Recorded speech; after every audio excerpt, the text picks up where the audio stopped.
Bismillahirrahmanirrahim. Assalamualaikum warahmatullahi wabarakatuh. Alhamdulillahillazi arsala rasulahu bil huda wa dinil haqq liyuzhirahu 'ala ad-dini kullihi wa kafa billahi shahida. Asyhadu an la ilaha illallah wahdahu la syarika lah wa asyhadu anna Muhammadan abduhu wa rasuluh la nabiyya ba'da.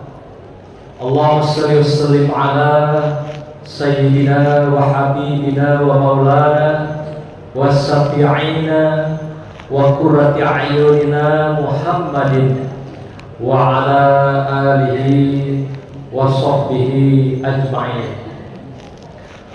Yang sama-sama kita hormati, kita muliakan para imam, para khatib dan bilal di Masjid Nurdin Hamzah ini yang kita banggakan dan kita muliakan. Para jamaah, bapak-bapak, ibu-ibu, hadirin yang dimuliakan Allah. Dalam ayat Al-Quran sudah dinyatakan bahwasanya puasa Ramadan itu adalah kewajiban bagi kita semua. Yang sudah tidak asing lagi, Bismillahirrahmanirrahim. Ya ayyuhallazina amanu kutiba 'alaikumusiyam kama kutiba 'alal ladzina min qablikum la'allakum tattaqun. Ayyaman ma'dudat. Wahai orang yang beriman, diwajibkan atas kamu berpuasa sebagaimana telah diwajibkan kepada orang-orang, para nabi dan rasul serta kaum sebelum kamu, agar kamu menjadi orang-orang yang bertakwa yang waktunya telah ditentukan. Hadirin yang dimuliakan Allah, para jamaah Ramadan, sebuah hadis diungkapkan oleh Rasulullah yang diriwayatkan oleh Ibnu Majah, kamin shaimin laisa lahu min siyamihi min ju'in wa atas. Betapa banyak orang yang berpuasa tetapi dia tidak mendapatkan apa-apa dari puasanya itu, kecuali hanya lapar dan dahaga.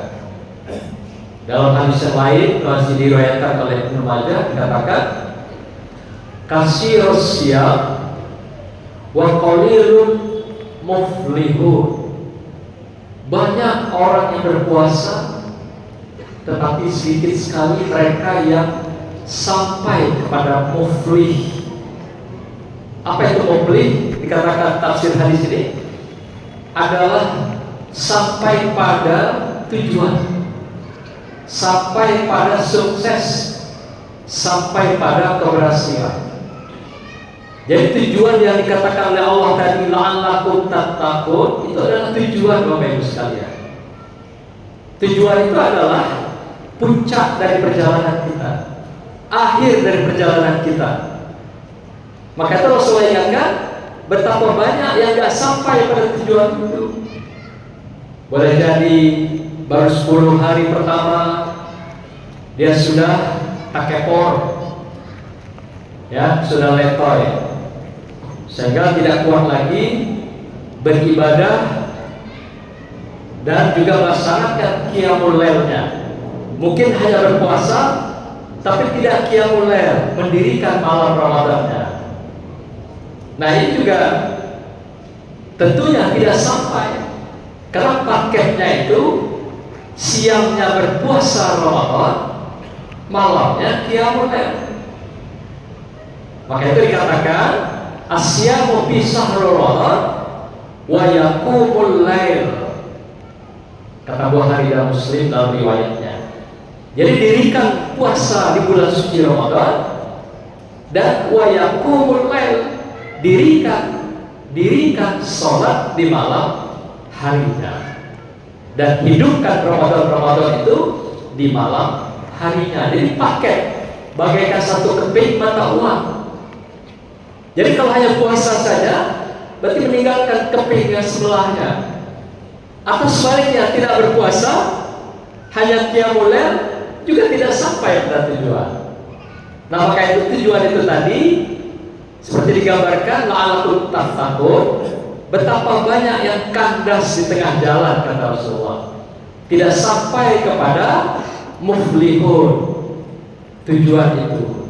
Ada juga pada etape kedua, 10 hari kedua, juga sudah menyerah, tidak sanggup melanjutkan perjalanan Ramadan. Dan ada juga yang sampai 10 malam terakhir, mereka juga kandas.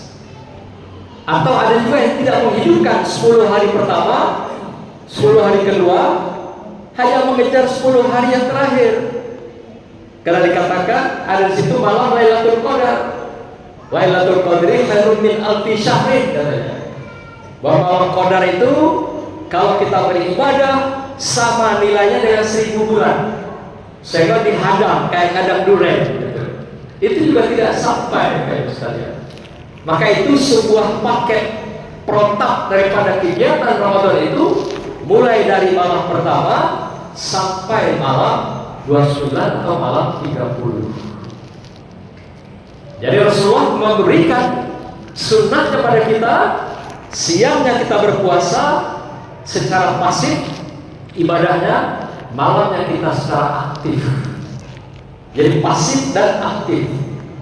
Nah, maka itu kita bertanya pada diri kita, apakah puasa-puasa kita ini, apakah Ramadan kita tahun ini sudah berkualitas atau belum? Kalau belum berkualitas, pertanyaannya, mengapa belum berkualitas?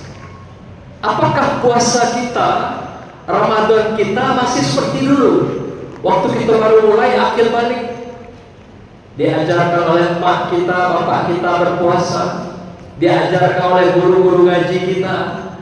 Apakah masih puasa kita masih seperti itu? Nah, disinilah Imam At-Tabari dalam tafsirnya memberikan mengapa puasa kita itu tidak berkualitas. Ada 4 hal. Pertama, karena kita la yahfazul lisan, tidak menjaga lisan kita. Kita berpuasa tapi lisannya kemana-mana, yang berribahlah, ngomong orang, ngocehkan orang. Dan ribah itu ngomong baiknya beda, elok, tidak boleh. Apalagi ngomong yang buruknya. Namimah lah kita, namimah ngadu domba ganti, dengan cara-cara merusak hubungan-hubungan di dalam silaturahim di antara kita.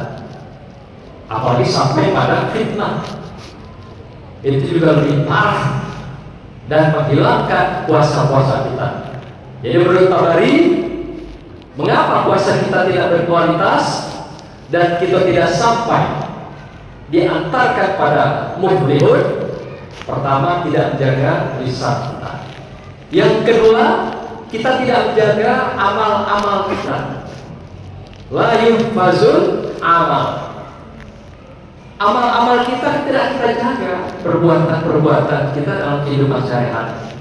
Kita puasa tapi gawe-gawe halal, haram dan haram jalan dulu.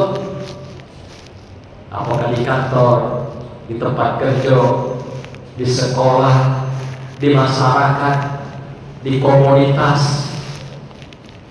Walaupun gawe yang kecil, tapi yang namanya kezaliman itu tetap merusak pahala puasa kita.